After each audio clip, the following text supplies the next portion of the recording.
To help you learn the product rule, I would recommend that you think about this verbally rather than trying to memorize the formula f prime x g of x plus f of x times g prime of x. That just doesn't make a whole lot of sense.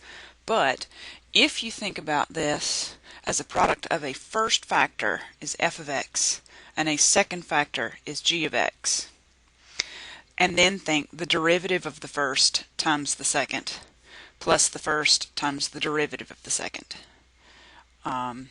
It just makes a lot more sense when you think about it and will tell you exactly what to do. So in the example here, g of x is the product of x minus 3 and x squared plus 4. If I'm going to differentiate that, I'm going to be taking the derivative of the first factor and multiplying that by the second factor plus the first factor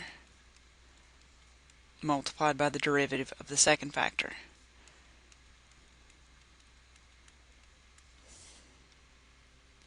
So then actually differentiating, we would have 1 times the quantity x squared plus 4 plus x minus 3 times the quantity 2x. So our derivative, g prime of x, for this function would be x squared plus 4 plus 2x squared minus 6x, and then written in standard form, 3x squared minus 6x plus 4. One more example where the product rule is needed. Suppose I have the function f of t equals 6t minus 2t e to the t power. Now if we're going to find the derivative f prime of t, your first thing you may be thinking is, well, this isn't a product, it's a difference. And you're right. We'll differentiate 6t, so we'll take the derivative of 6t with respect to t, and we'll differentiate 2t e to the t power.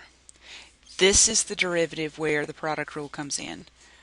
One factor would be 2t, the second factor would be e to the t power.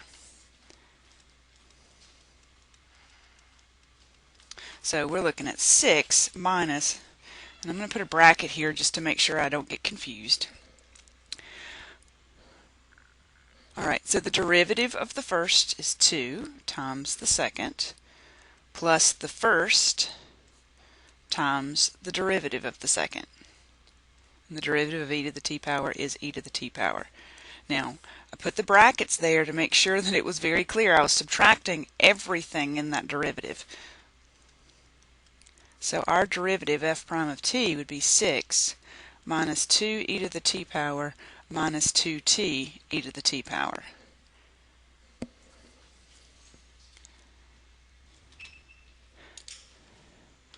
The quotient rule is another rule that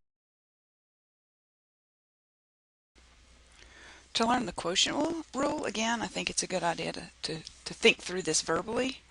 If you look at a quotient and think about that being a top function divided by a bottom function, then the quotient rule for the derivative of this would be the bottom function times the derivative of the top minus the top times derivative of the bottom divided by the bottom squared.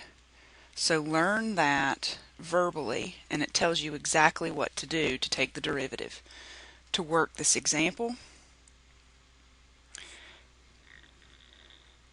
if we're going to differentiate this function g of t, we'll have the bottom function times the derivative of the top, and I'm going to go ahead and work that derivative, minus the top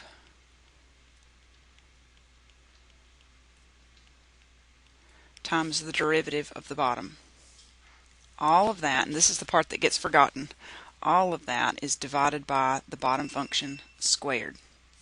Now to simplify, certainly at this point you've used the quotient rule correctly, but you don't want to leave your answer that way. We have some things that we can work on. We'll get some like terms we can combine in the numerator. Leave the denominator in the factored form. That's typically what's acceptable and what's going to look better. Alright, so distributing t minus 2 into 3t squared minus 8t plus 1, we'll have 3t cubed minus 8t squared plus t minus 6t squared plus 2 times 8 is 16t minus 2. Then distributing negative 1, we'll have minus t cubed plus 4t squared minus t, all divided by t minus 2 quantity squared. Combining like terms now. It's 3t cubed minus t cubed would be 2t cubed. I've used that term. Let me mark them out in red. That term and that term. T squared, negative 8 minus 6 is minus 14, plus 4 would be minus 10t squared. So that term, and that term are gone. T plus 16t is 17t, minus t would be plus 16t. So I've used t, 16, negative t, and then negative 2 is the only constant. So simplified, your derivative would look like this.